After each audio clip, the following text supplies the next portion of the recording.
didn't do anything yet. Thank you. Thank you anyway. I'd like to speak to you this evening, with your very kind permission, about my hero, Theodore Roosevelt. Now, you must utterly discount the fact that I make a substantial portion of my living going around the country pretending to be Theodore Roosevelt. There's no possibility that I am prejudiced in this regard. But I believe that Theodore Roosevelt is a very great and considerably neglected American hero. I do not believe that we pay him the attention he is due. People of his own time recognized his greatness. He's not on Mount Rushmore by accident. I believe that he belongs up there with George Washington and Abraham Lincoln and Thomas Jefferson. I beg your pardon. Not a good start for the evening. But I believe that we owe Theodore Roosevelt a tremendous debt.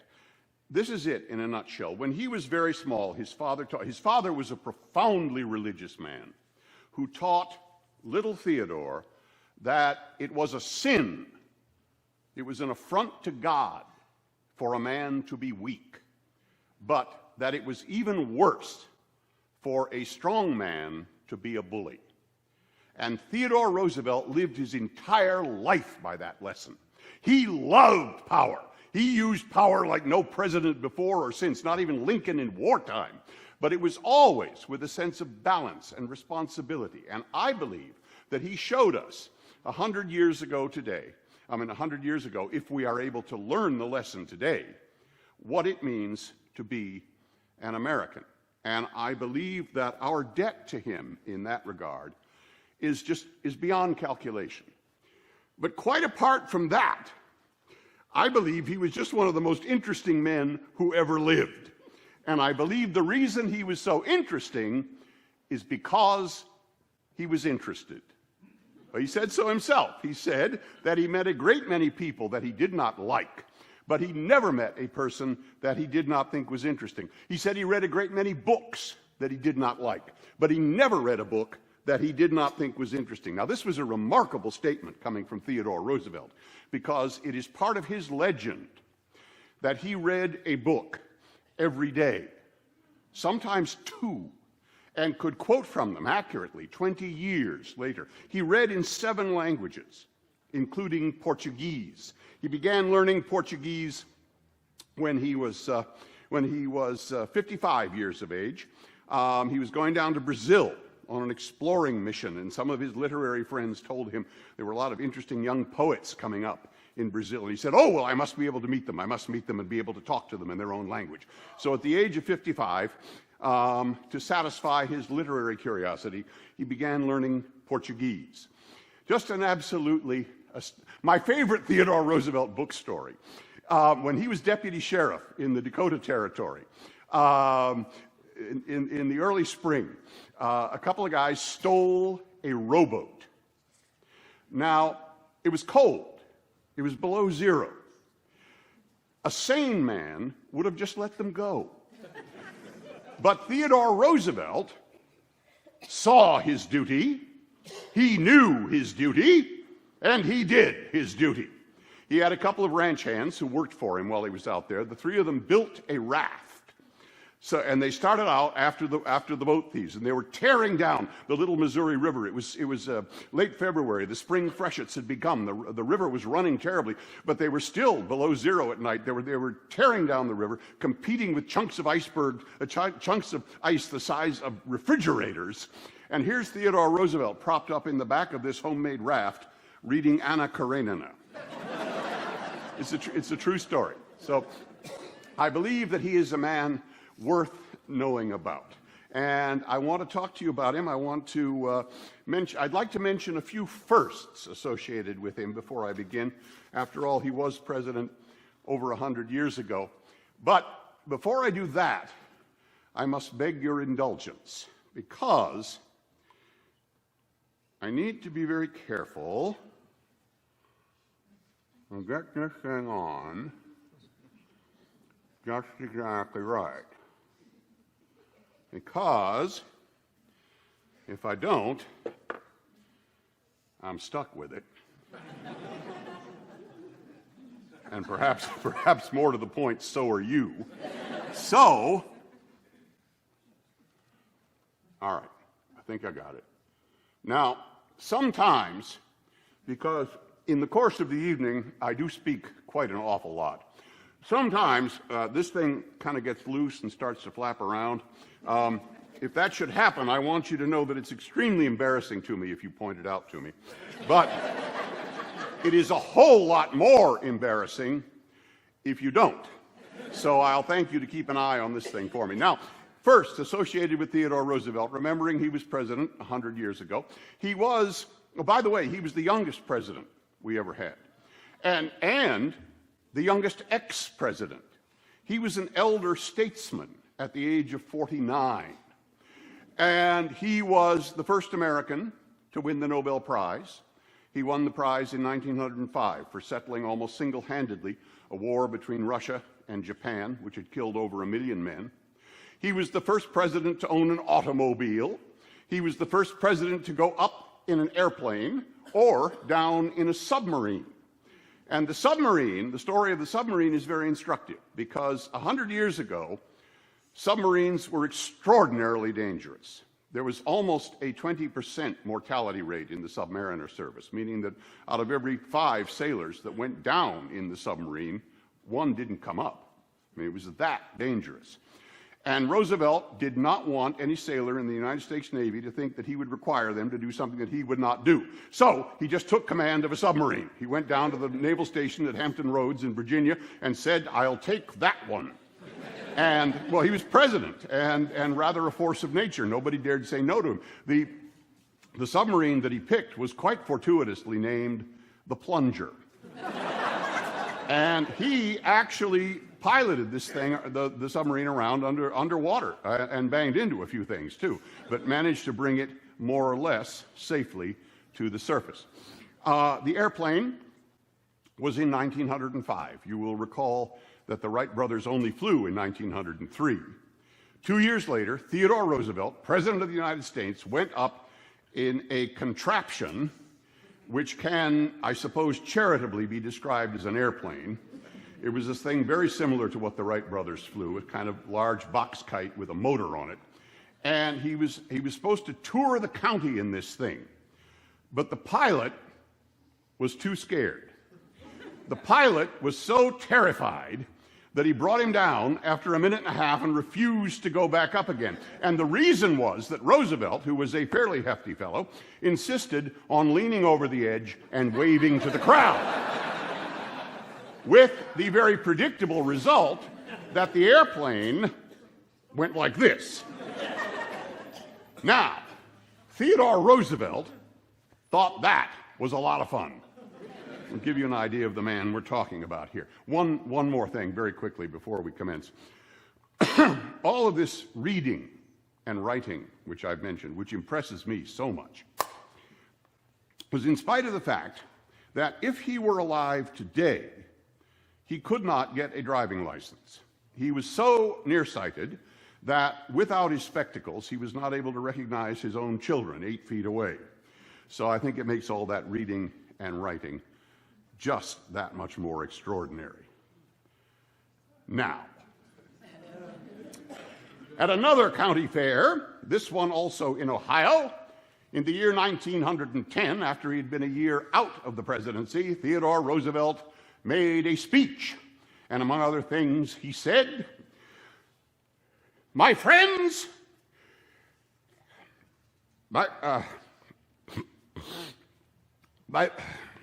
I beg your pardon.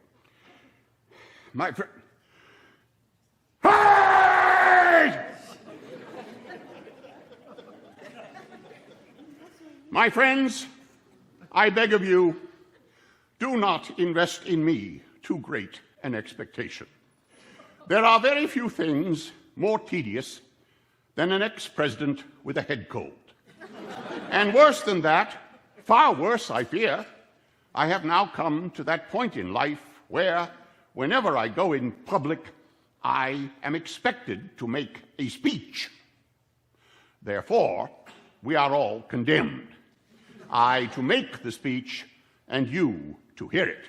However, I shall be as brief as I may be, and trespass upon your patience as little as I may. I have been asked to speak this evening upon this subject: the American family, the American wilderness, and the American character.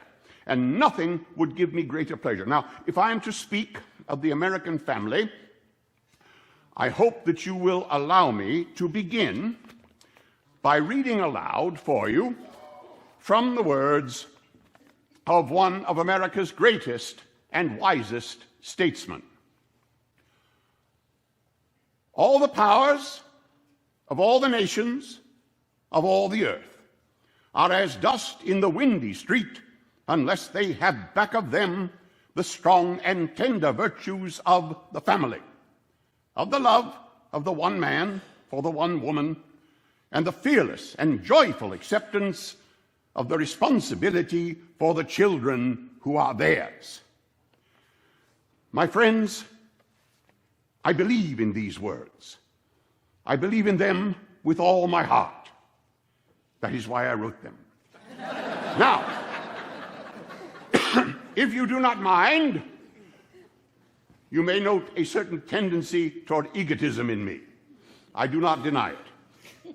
And if you will permit me, if I am to speak of the American family, I should like to begin by speaking a little of my own family. You would not think it to look at me now, but when I was a small boy, I was a very small boy.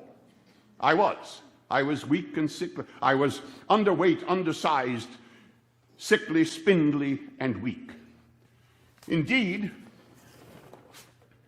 I suffered greatly from asthma.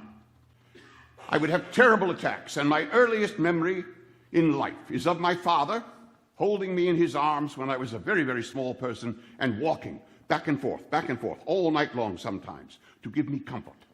I can still hear the sound of his heels on the floor. And many times I would have terrible attacks in the wintertime, and everyone thought that I must surely die. But my father would not let me. He would harness a horse in the middle of the night. He would put me in his lap, and he would whip the horse up to tremendous speeds, driving through the streets of New York City all night long sometimes, so that the cold winter air would be forced into my lungs and that I should live until morning. My father got me lungs. He got me breath. He got me life. And when I was about 11 years of age, he took me aside, and he said, "Theodore, you have the mind, but you have not the body. And without the body, the mind cannot go as far as it should. Therefore, you must make your body. It is hard drudgery to make one's body, but I know you will." Well, I took this as a challenge. I pulled myself up to my full height. At that time, about 4 foot 2 inches. And I said, "Father, I will make my body." And I did that. I had read books about mighty men, great athletes, great heroes, Ivanhoe, Beowulf, Robin Hood. I longed to be like those powerful and athletic men that I had read about in books. I made a challenge out of it. I ran across every field and up and down every hill I could find. I swam across every river or stream and climbed every tree that I could find. I spent endless hours with dumbbells and barbells and parallel bars because I longed to be a hero, a great athlete, like those men that I had read about in books. I never became a hero. I never became a great athlete. If you want the truth, I never became a very good athlete. But I did live. I did not die. I did grow stronger. I did become president of the United States, and I did become a halfway decent cowboy. So, there must have been something in what my father did. Now, when I was very small, my mother and my father were everything to me. And to my brother, Elliot. I had one brother, Elliot, he was younger, and I had 2 sisters. Anna was older, and Corinne was younger. And we adored my mother and my father. My mother was a Southern lady.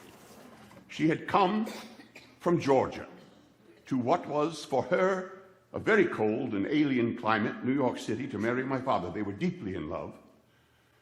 And my mother had what we used to call the Southern virtues. She was funny. She was charming. She knew wonderful stories, the Brer Rabbit stories, of course, because she was from Georgia, but not those ones you read in the books, but the real ones. And she would tell them to me, she would tell stories of the men in her family, men who had been sea captains and soldiers, and all of this seemed to me to be impossibly beautiful and romantic. And my mother had an explosive love for almost everyone she ever met. And sometimes, for no reason, we would all catch it. For no reason, we would just rush together in the middle of the room and have an enormous hug, you see, just because we could not bear not to. And my mother had a name for it when that happened. She called it getting the melts.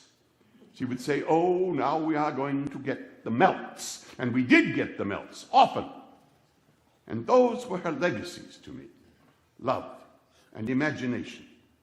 Things which I hope and believe that I have carried with me all of my life. Now, my father, I've spoken of my father.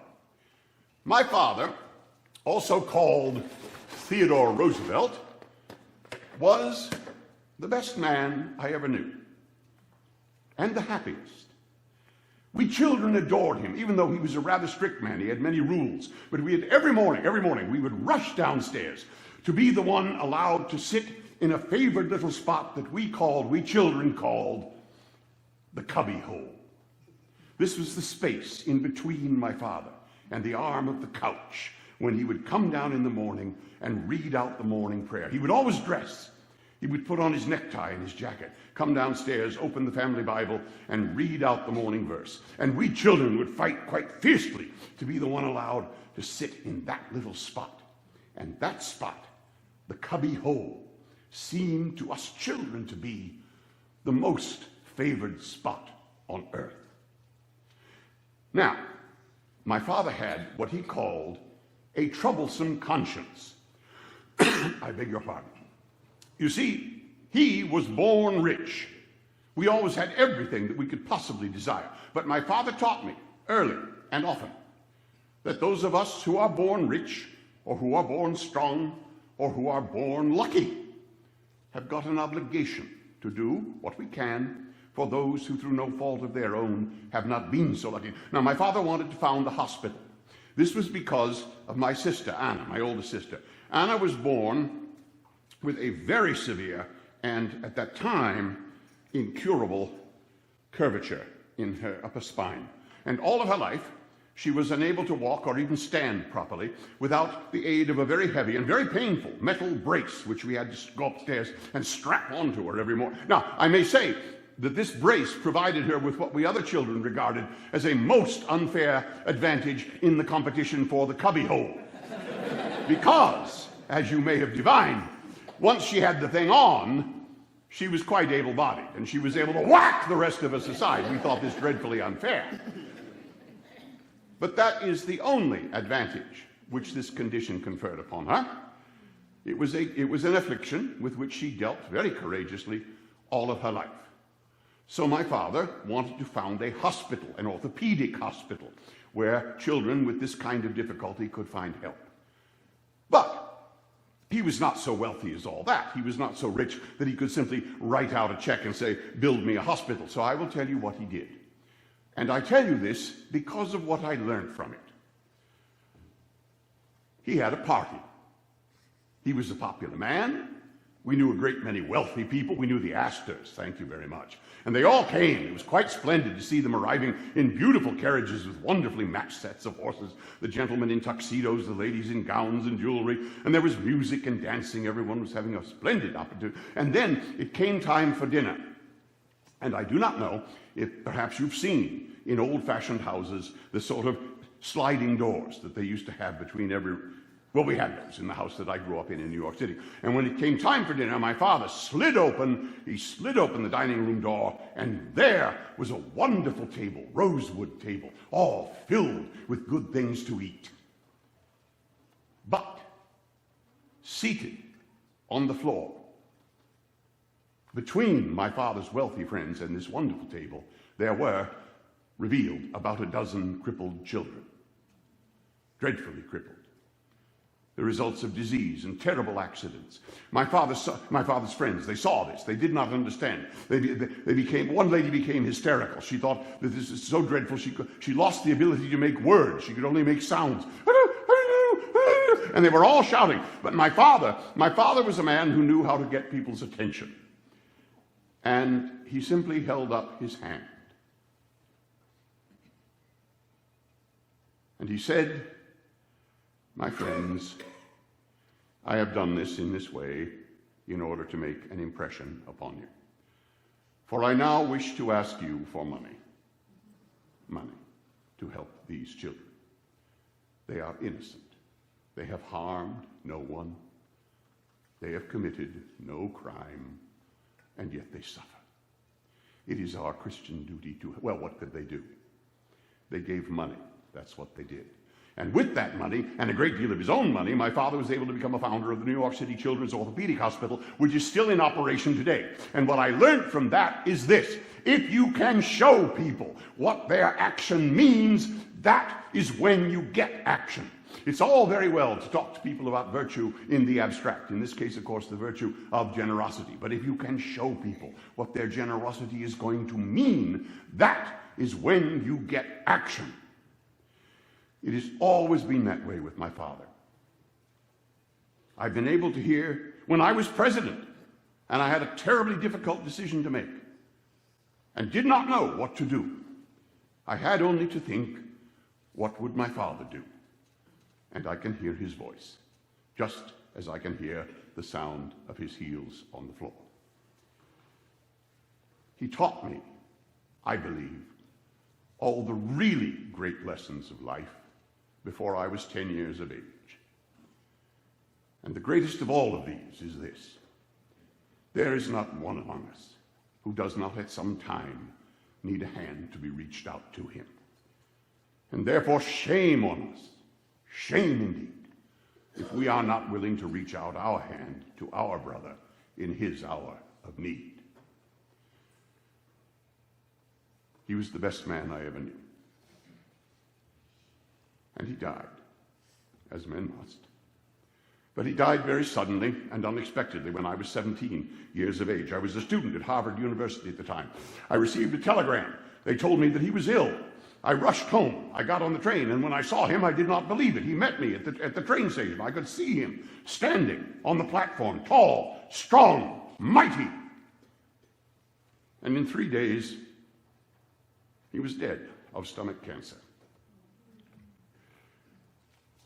Most of my life, I have kept a diary. Oh, my father, how I shall miss your wise counsel. If it were not for the certainty that he is not dead but gone before, I believe I should perish or go mad. But I did not perish, and in spite of what some of my critics have said, I did not go mad. And the reason was that even here, I could hear his voice: seize the day, get action, never dwell on sorrow. I did that. I went back to college. I worked as hard as I could. I worked all night long sometimes so that I should not have to think of my sorrow. I joined the teams, the debating society and the social clubs. I joined the athletic teams, the rowing team and the boxing team. And I am very proud to say that I was almost lightweight champion of Harvard.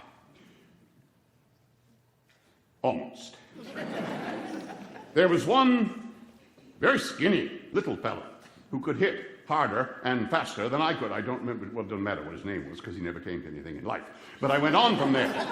I went on to the Badlands of the Dakota Territory to try the life of the cowboy.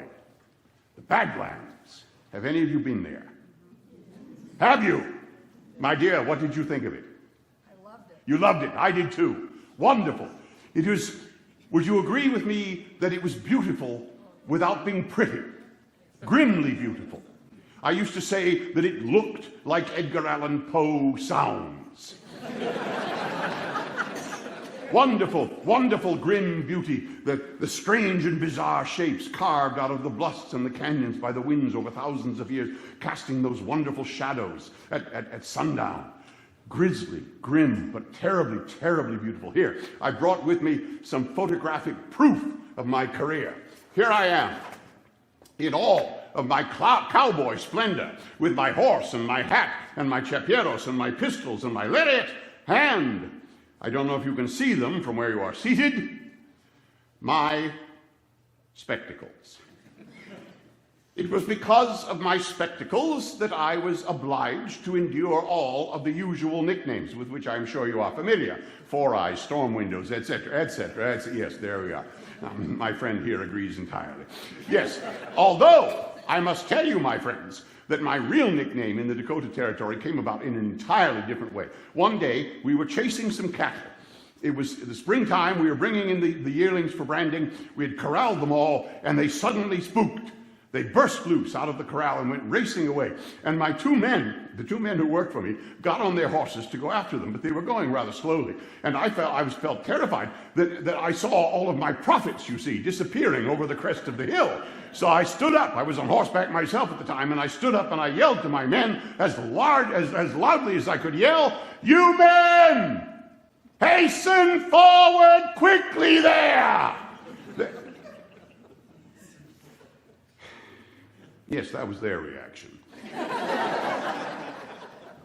One man fell entirely off his horse. He thought it was so funny. And I never lived it down. Years later, when I had become a hero in the Cuban War, the whole world called me Colonel. Or years after that, when I was president, the whole world called me Mr. President. Very respectful, you know. But I would go back and visit my friends in the Dakota Territory, and they would always say, "Well, here comes old Hasten Forward quick." I never lived it down. Never.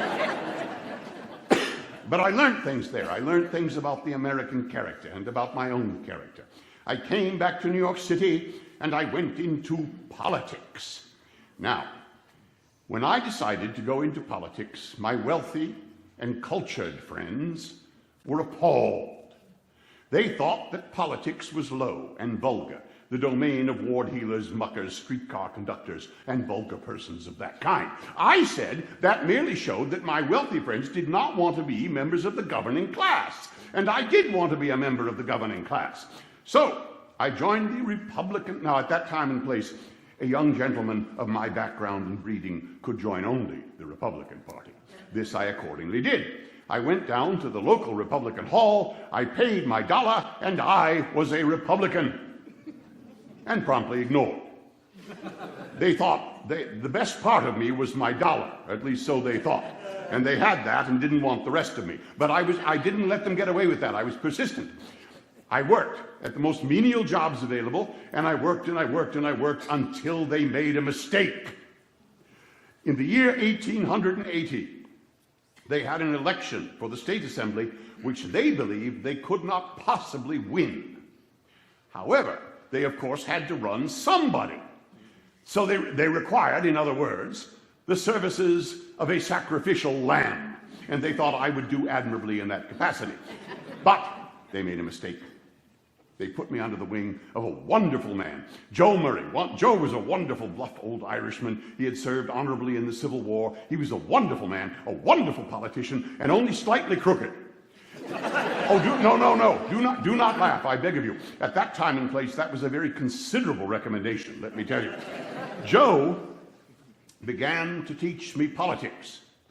The first place he took me was to a saloon. The saloon owner, you see, was an important man in the ward. It was necessary for us to get his endorsement. So we went to see him by appointment, forsooth.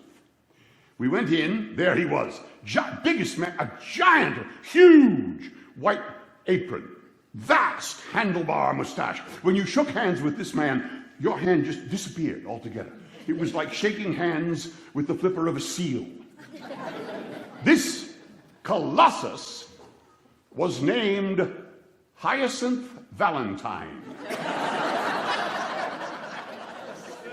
I could not make up such a thing. And he was very charming. He was delighted to see me, or he said so. He was very nice and welcoming, and indeed he offered me a free glass of beer.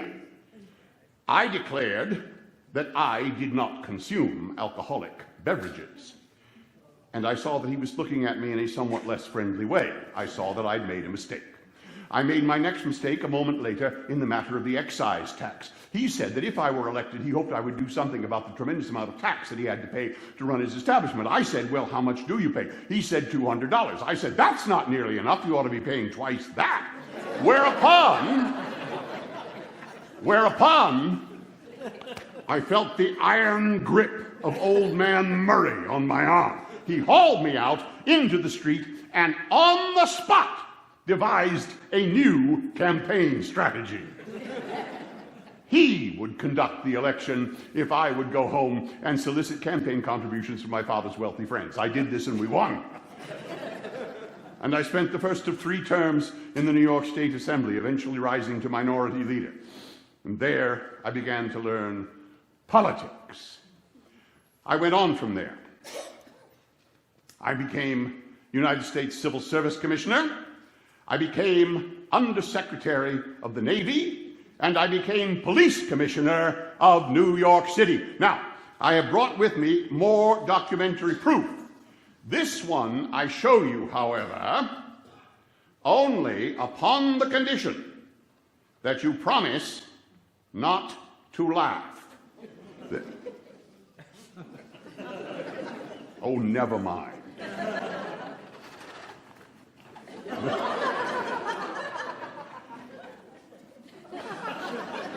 The police headquarters, you see, was located at Mulberry Street. That much is clear enough. The rest is either the cartoonist believes that I am a splendid watchdog or a wild animal that needs to be chained up. I am not sure entirely which one, and I never was. However, I must tell you that when I was police commissioner, I learned the value of my favorite saying. You may have heard that I am fond of the old West African proverb, speak softly and carry a big stick, you will go far. I am, but nothing like this. Squire Bill, if you don't read Poe, I suppose you don't read Squire Bill Widener. Oh dear. Squire Bill Widener, a wonderful American essayist of about 100 years ago, kind of a Mark Twain in embryo. His essays are filled with wonderful homely wisdom. In one of them he says this, do what you can with what you've got where you are. Best lesson I ever learned. When I was police commissioner in New York City, we received a telegram from Germany informing us that a man by the name of Rector Althart was coming to preach in New York City. What this man may have been a rector of, if anything, I do not know. But everyone knew why he was coming to New York. He was an anti-Semite, a professional Jew-hater. And all over Europe, he preached what he called sermons against the Jewish people. He preached that the Jews had murdered Jesus Christ. He preached that the Jews drank the blood of Christian babies. People believed this sort of nonsense. And so the Jewish leaders came to me because I was police commissioner. And they demanded that I prevent this man from speaking. I declared that I could not do that, and indeed I would not. In the United States of America, a man must, unless a man actually incites to riot, he must be allowed to speak his mind, no matter how loathsome his opinions may be. And these gentlemen left. You can imagine 11 rabbis leaving the room in a condition of low dudgeon, a very depressing spectacle. And I sat and thought, what could I do? And it came to me. I called in a young officer, Otto Raphael. I'd recruited him for the force myself. Wonderful young officer. And I said, look, Otto, how many Jewish police officers do you suppose we have on the force altogether? And he said, probably not very many, 30 or 40 perhaps. I said, that's enough. Get them together. I've got an assignment for them. 3 mornings later, there they were on the parade grounds, dress uniforms, splendid-looking bunch of young men. I called them the Maccabees. And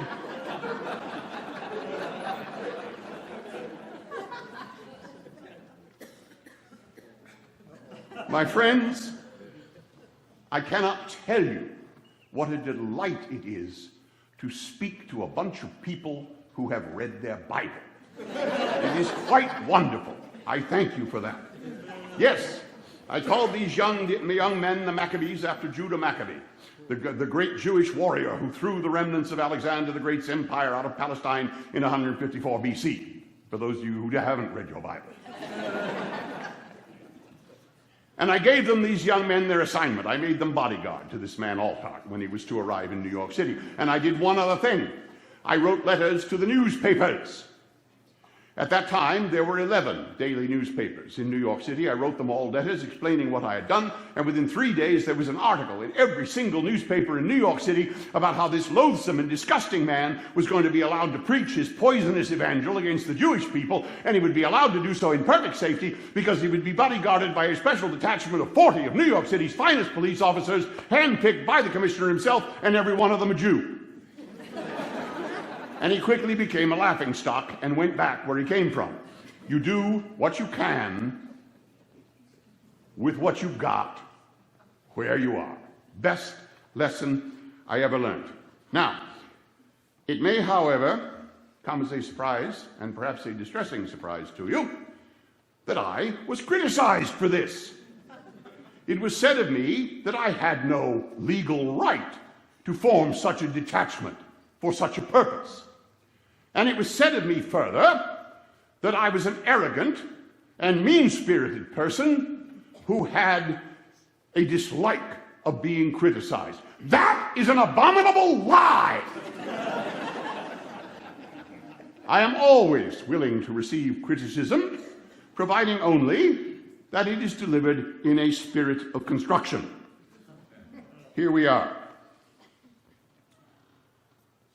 The President of the United States is insane, and he is insanest on the subject of war.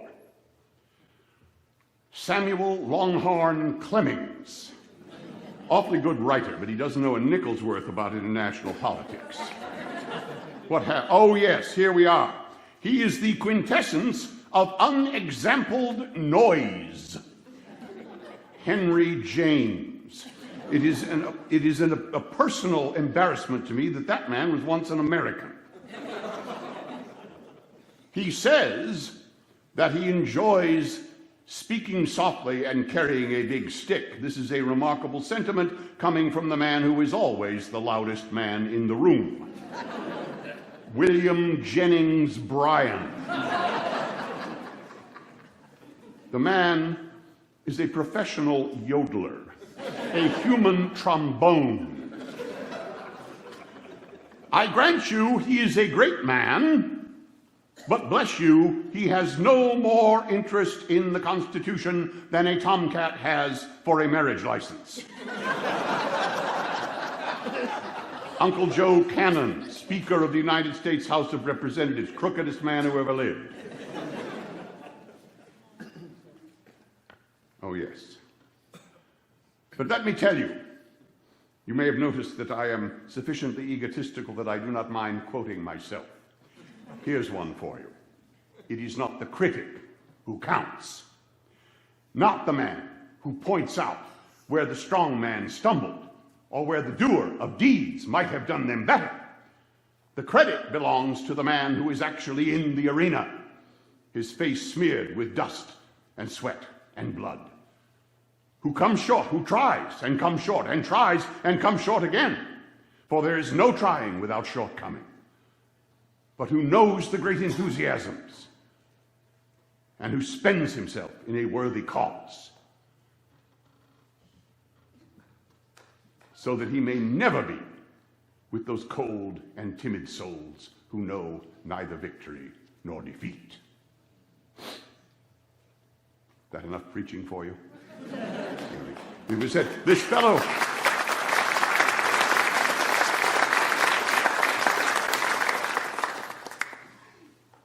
I saved this one for the last. He is the largest and by far the worst of my children. Mrs. Theodore Roosevelt.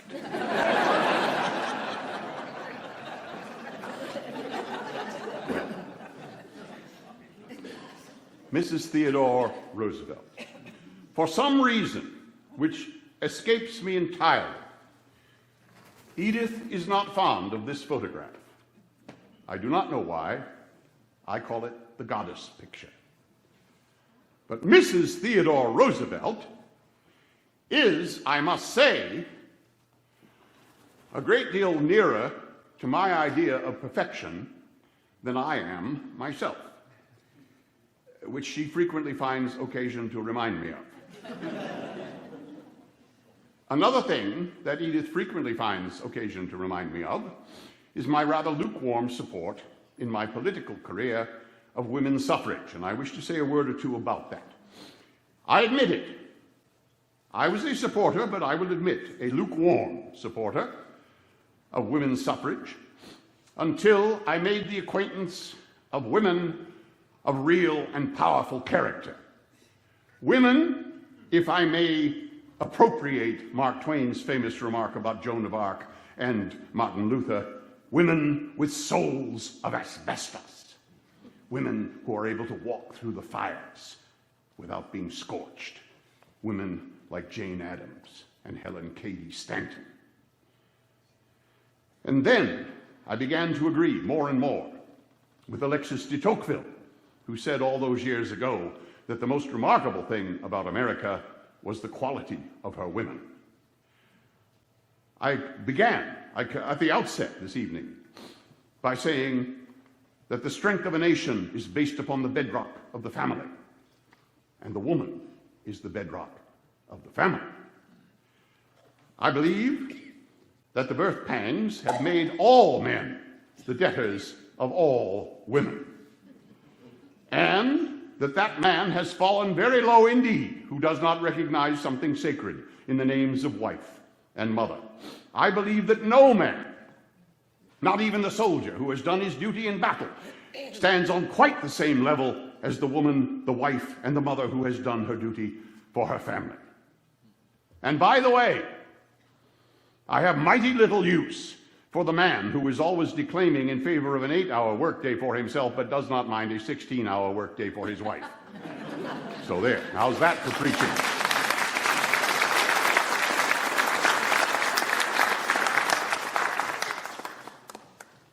I trust Edith will leave me alone now. I went on in politics. As I said, I became United States Civil Service Commissioner, I became Undersecretary of the Navy, and then we had war. Ever since the time of Christopher Columbus, the Spanish Empire has maintained a military garrison in the island of Cuba. They treated the people abominably, right on our doorstep, not to mention the violation of the Monroe Doctrine. And I thought we ought to throw them out by armed force if necessary, and I said so loudly and often. Therefore, when war finally came, I felt that I must go. I resigned from the Navy, I joined the Army, and I formed a volunteer regiment of cavalry. Now this was a splendid bunch of young fighting men. We had Sioux and Arapaho riders from the plains. We had cowboys and deputy sheriffs from the territories. We had New York City firemen. We had Chicago policemen. We had athletes. We had the polo champion of the United States. We had the tennis champion of the United States. And I am embarrassed to say the entire Yale rowing team. I don't know where the Harvard boys were. I called these young men the children of the dragon's blood. The newspapers called us the Rough Riders. We were a cavalry regiment, 1,000 strong. We were going to get on our horses, charge up the hill with our swords and our rifles, and throw the Spanish Empire out of the New World. The only problem was that when the time came, there was no room on the boat for our horses. And therefore, when the time came, we were obliged to run up the hill. But we did. When the moment came, I said, gentlemen, Almighty God and a just cause are on your side. Gentlemen, charge!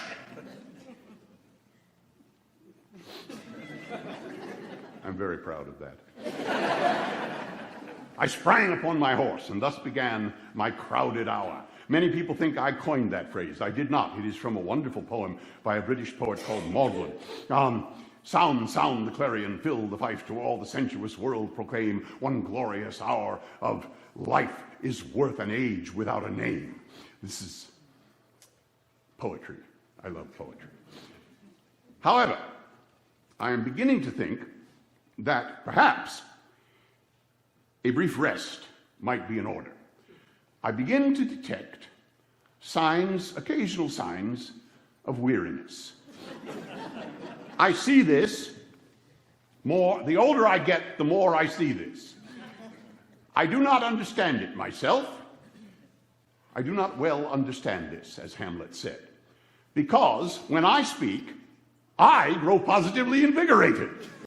However, it is true, and perhaps now would be a good time to take a brief intermission.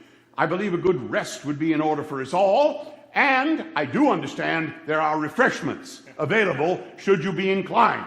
Let us rejoin ourselves in 15 minutes' time. I'll see you. Thank you.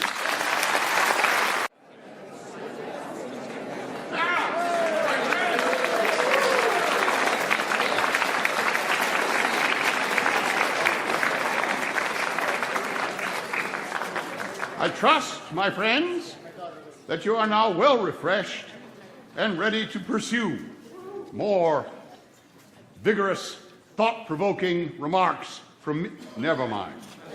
Never mind. Where did we? Oh, yes. When we left off, we were charging up San Juan Heights. Charge! I am very proud of that. I will have you know that that is the shortest political speech in American history. One word. On the basis of that one word, I became a war hero. Whether I deserved any such thing or not is entirely another question. There's a great deal of question as to whether I deserved any such thing. For one thing, well, there are my spectacles. Here, my dear, come, have a look. Step up here, my dear. I want you to come look through these. Yes, young lady, come here. Come. Come on, time is wasting. I want you to look through those and tell me what you see.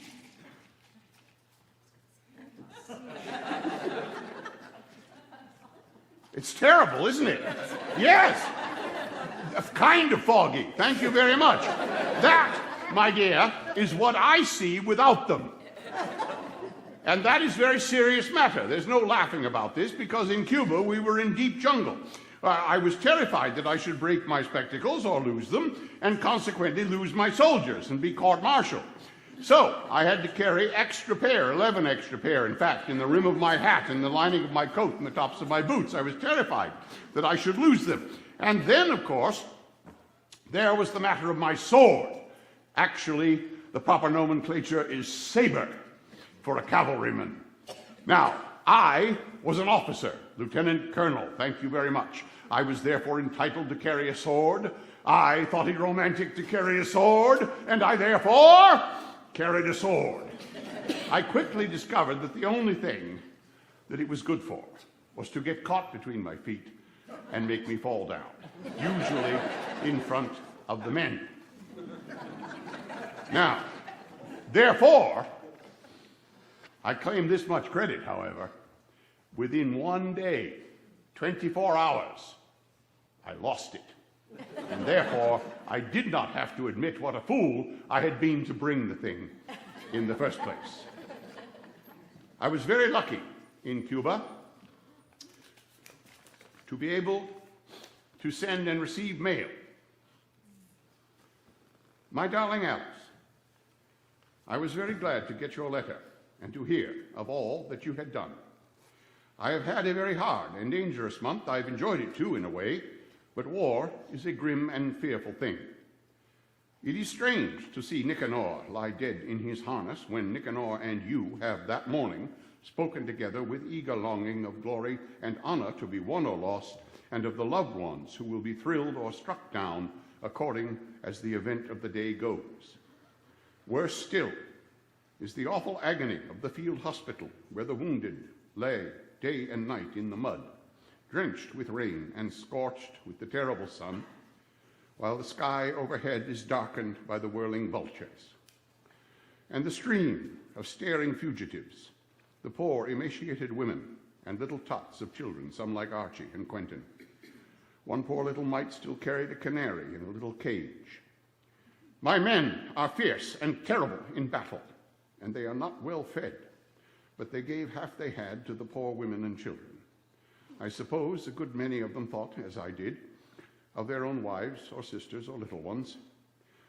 War is often, as this one is, necessary and even righteous, but it is terrible. Your loving father. So, I became a war hero. I do not know whether I deserved this or not, but I did. I came home. I became eventually governor of New York State and eventually vice president of the United States of America. I did not want to be vice president. Have any of you any idea what the vice president of the United States of America does? No, my dear, not nothing. I wish that would simplify matters greatly, if only that were so. No, indeed. The vice president, as I'm sure you do know, my dear, the vice president of the United States of America has one constitutionally mandated duty. In fact, if you will look at the Constitution, you will see that the vice president's official title is President of the Senate. He is required to preside over debates in the Senate. He has a gavel, he maintains order, and if a tie-breaking vote is required, he is to cast the tie-breaking vote. However, in the meanwhile, he is not permitted to say anything. He is not permitted to cast his lot in any of the debates or to give his opinion on one side or on the other side of any of the great issues of the day. Well, you've known me for the best part of 2 hours now. Can you imagine me not talking? Of course not. Therefore, I did not want to be vice president, but I was dragooned into it. At the Republican convention, the nominating convention in the year 1900, there were 872 votes for me and 1 vote against me, my own. And I became vice president of the United States. And I thought that perhaps the best thing to do would be to retire. I had a friend who was a very learned lawyer in constitutional matters, and I asked him to find out, since there was no precedent for this, if it would be an honorable thing for the vice president, myself, simply to retire and go and be a teacher of history, perhaps, at a university, because I've always loved history. But then, as I am sure you know, a dreadful thing happened. William McKinley, our president, was shot and killed. William McKinley was not a great man, but he was a good man. It was often said of him, that he was a bronze statue of a man who spent his entire life looking for a pedestal to stand upon.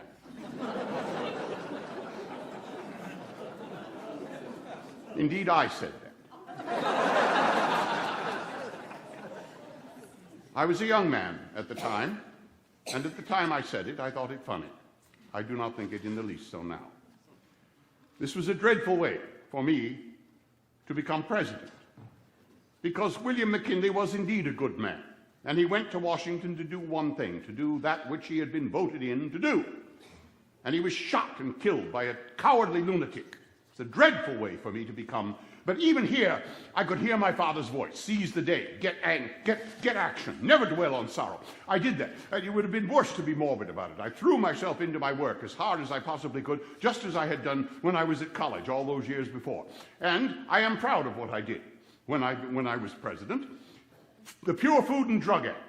It may surprise you youngsters to know that when I became president, it was possible for anybody to put anything he wanted into a bottle, call it anything he wanted, and sell it to you, and if you drank it and died, you had no legal recourse.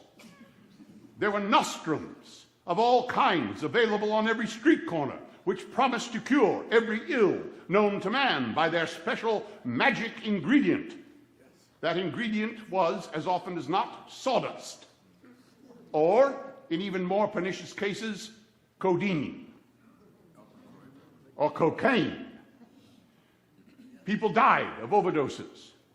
In my presidency, we were able to pass the Pure Food and Drug Act.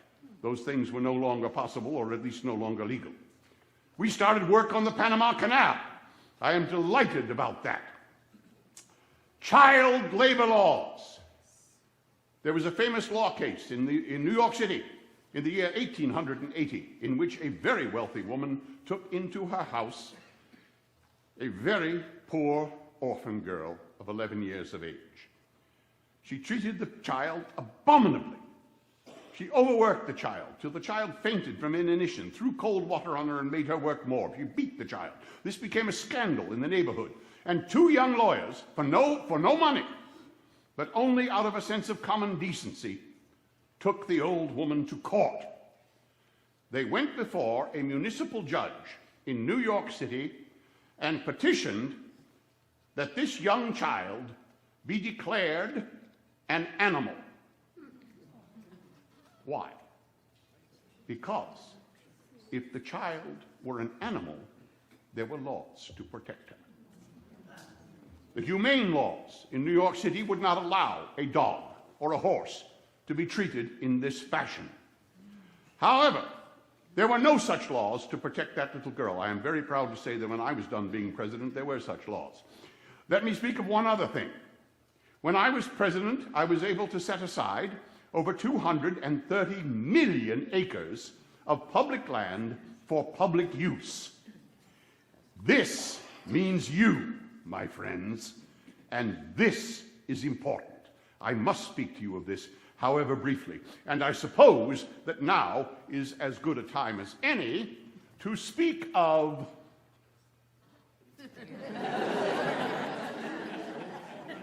the teddy bear. Now, my dear young lady, here you are. Will you hold this for me?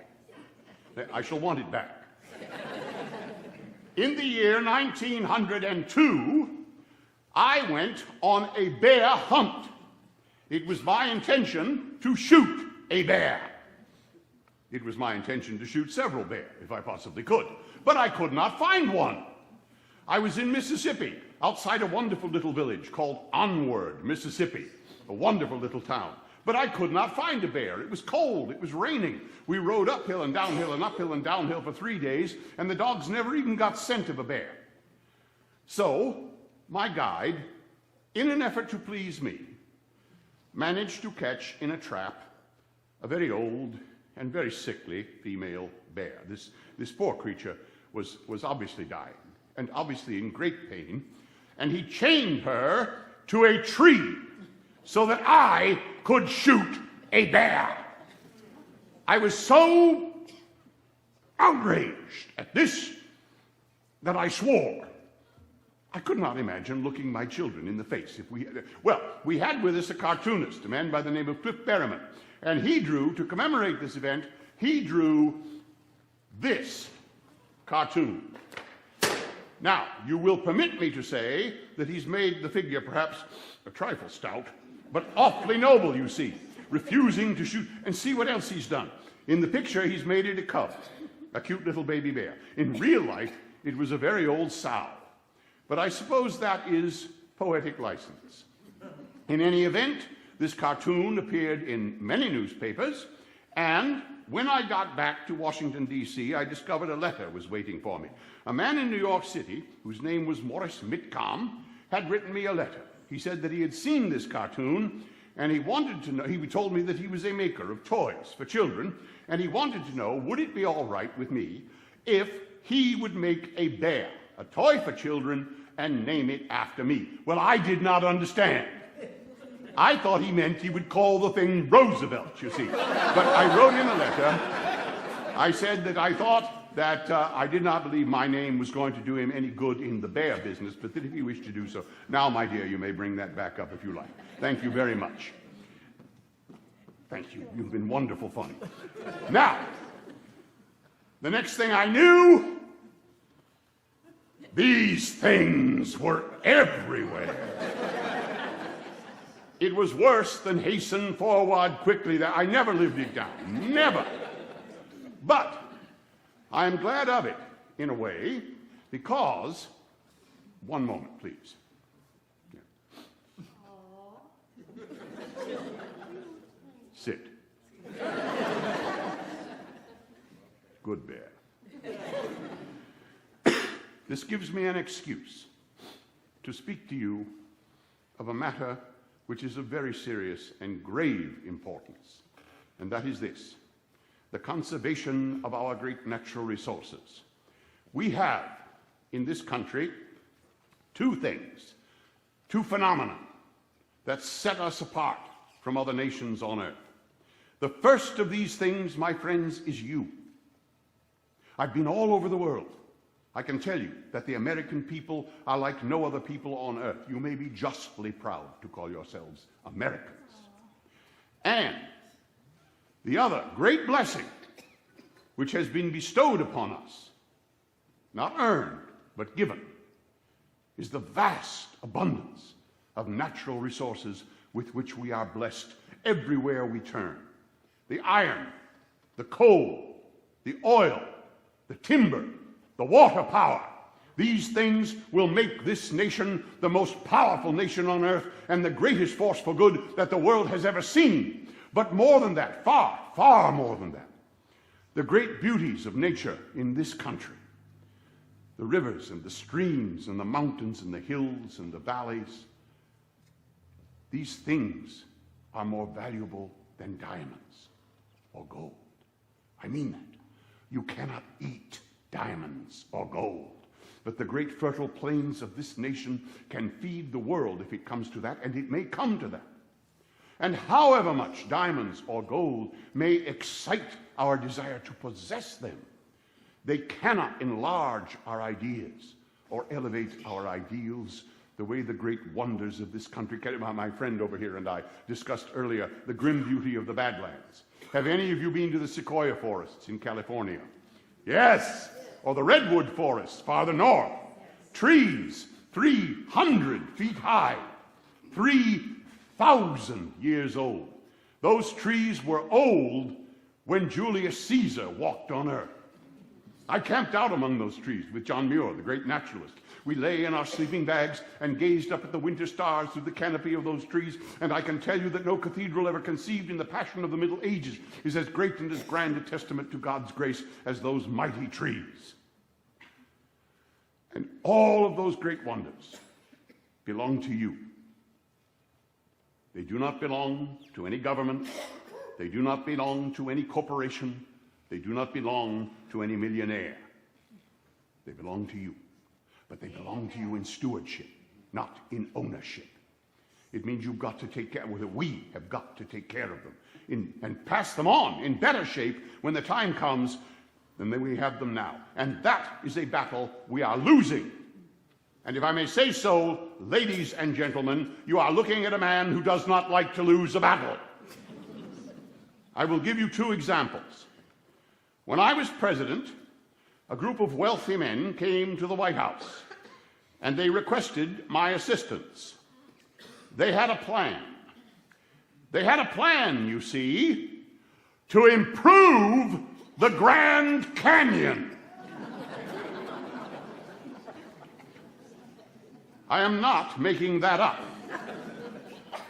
It is a thing, like Hyacinth Valentine, that a man could not make up. It developed, however, that their idea of improvement meant that they wished to build a railroad in the Grand Canyon, that they wished to build hotels in the Grand Canyon, and that they wished to put advertisements, billboards, on the walls of the Grand Canyon. Eat Campbell's soup! I will yield to no one in my admiration for Campbell's soup, a fine American company. But I will not have billboards on the walls of the Grand Canyon. I told these men that this was an abomination and that they were abominators and that I would not allow this, that I would transform the whole place into a national park before I would allow this to happen. They said, you can't do that. There's no law that gives you the right to create, simply by declaration, a national park. I said there is a law, the Newlands Reclamation Act of 1902, that allows me to create a presidential bird sanctuary. Is there not? They said, well, yes, there is. I said, I hereby declare that the floor of the Grand Canyon is a presidential bird sanctuary. I said, there is a law, the Antiquities Act of 1907, which will allow me to declare a presidential monument. Is there not? They said, well, I suppose that. I said, I hereby declare the walls of the Grand Canyon a presidential monument. Next case. You do what you can with what you've got where you are. The best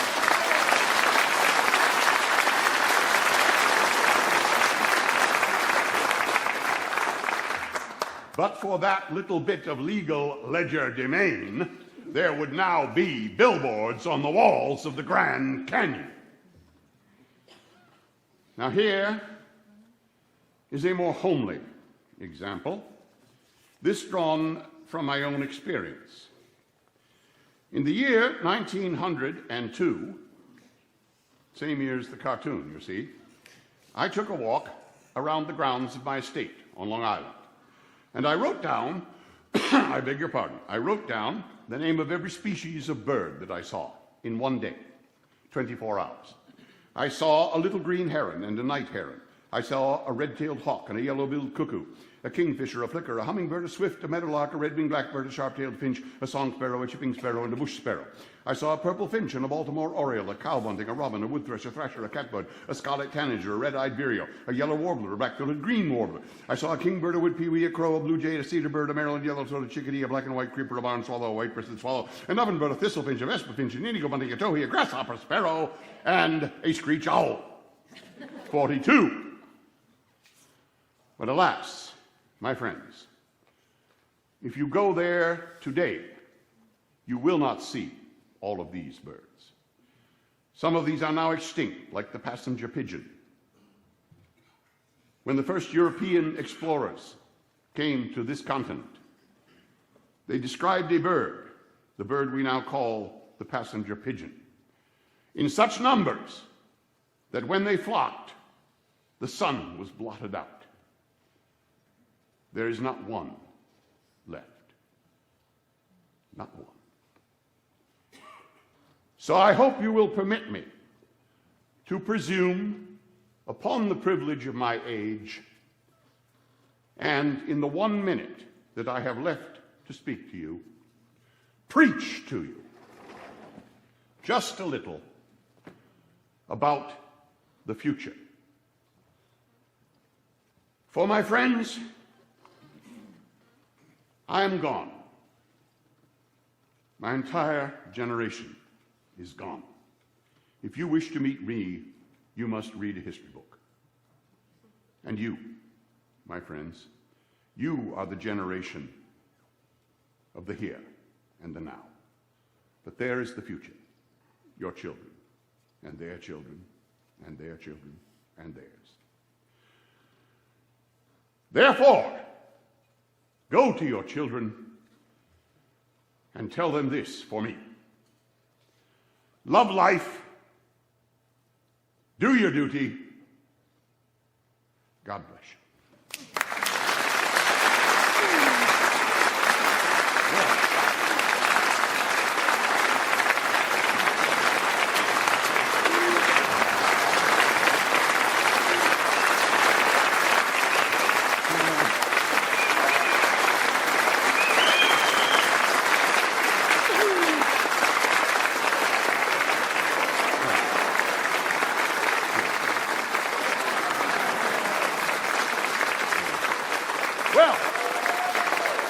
Well, now,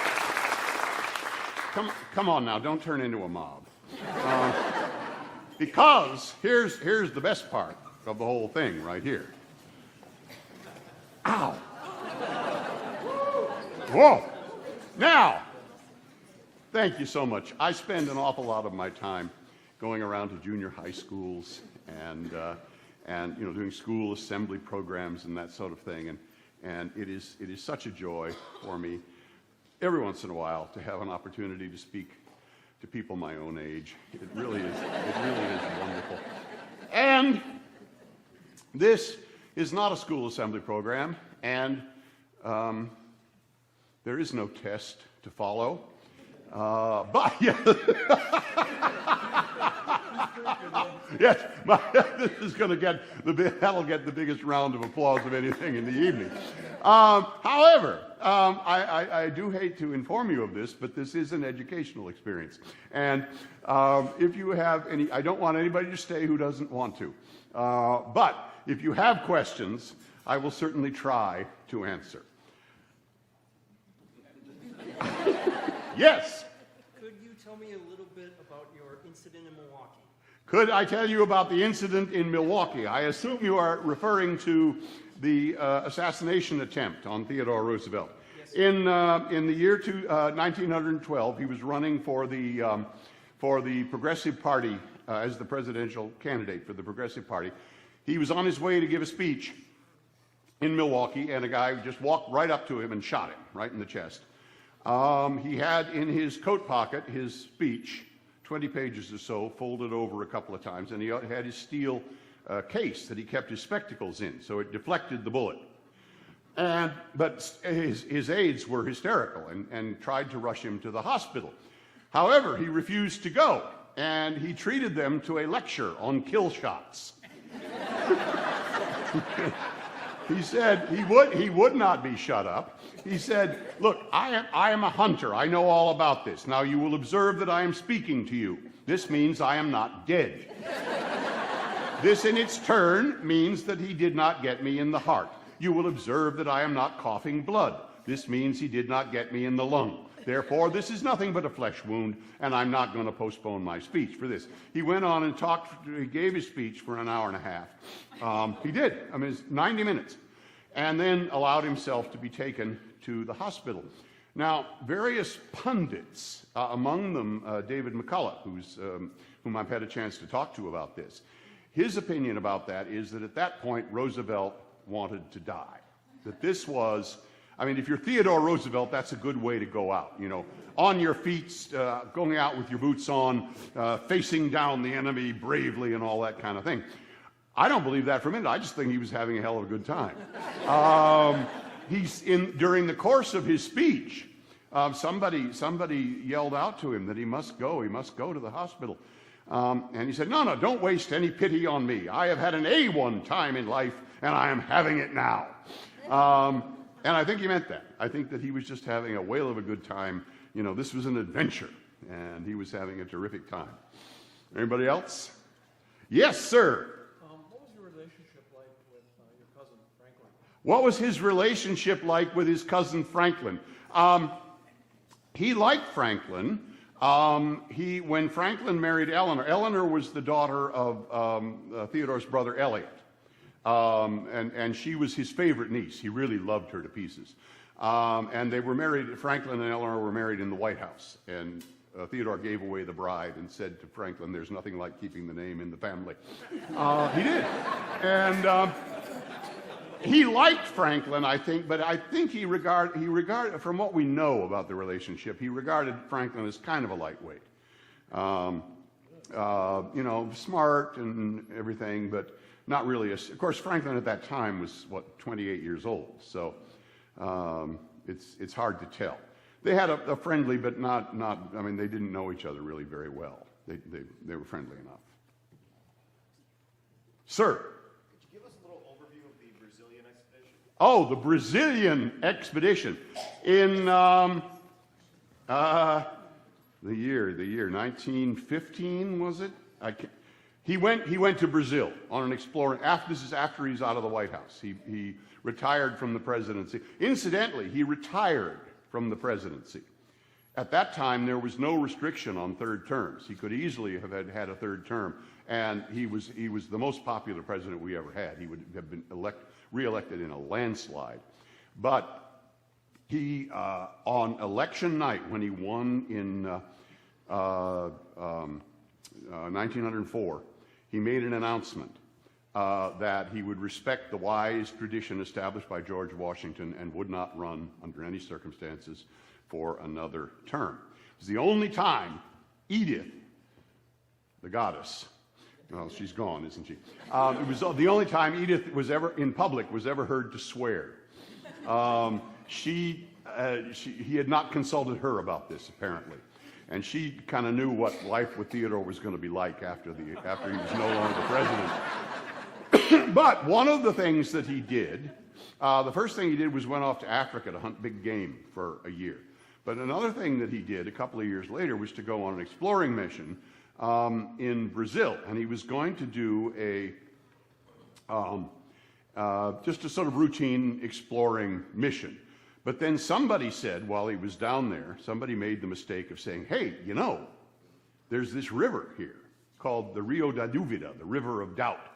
And no one has ever been down it. Nobody knows where it goes. What say we explore it?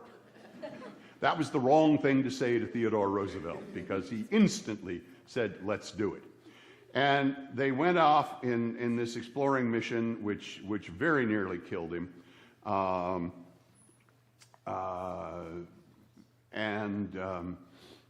He said to one of his friends who asked, are you crazy or what? Why? I mean, you're 55 years old. You've been at a desk job for 20 years. What are you doing lugging dugout canoes that weigh 1,500 pounds down a river in the middle of the tropics? And he said, I had to go. It was my last chance to be a boy. It pretty much hastened his death. He shouldn't, it was not a sane thing to do. But if he had done otherwise, he wouldn't have been Theodore Roosevelt. So, okay, yes, dear. What would Theodore Roosevelt say about our president today? What would he say about our president today? Well,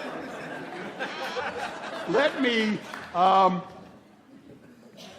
I'm not going to exactly dodge that question, but I want to say that one of the most dangerous things you can do is try to plug a historical figure into a contemporary situation, because times have changed, times are different, and attitudes and the whole way of approaching life and politics and everything is different. Roosevelt is famous for that saying, speak softly and carry a big stick.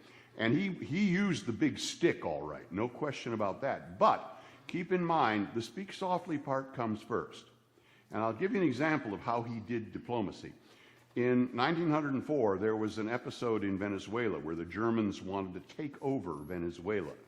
And they were using as an excuse the fact that Venezuela owed them money.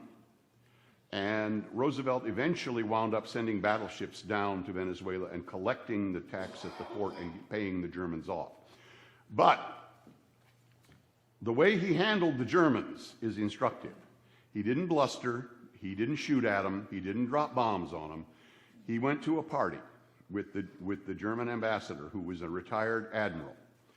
And on the way out of the party, he just took him by the arm, and they went past this great big globe. And he kind of twirled the globe and put his finger down in the Caribbean and said to the German, you do realize that if we came to blows over this Venezuela business, there's no place on earth you'd be at a greater disadvantage. And just walked on. That's all. That's all. The German, who was, understood that perfect. He knew what he meant by that.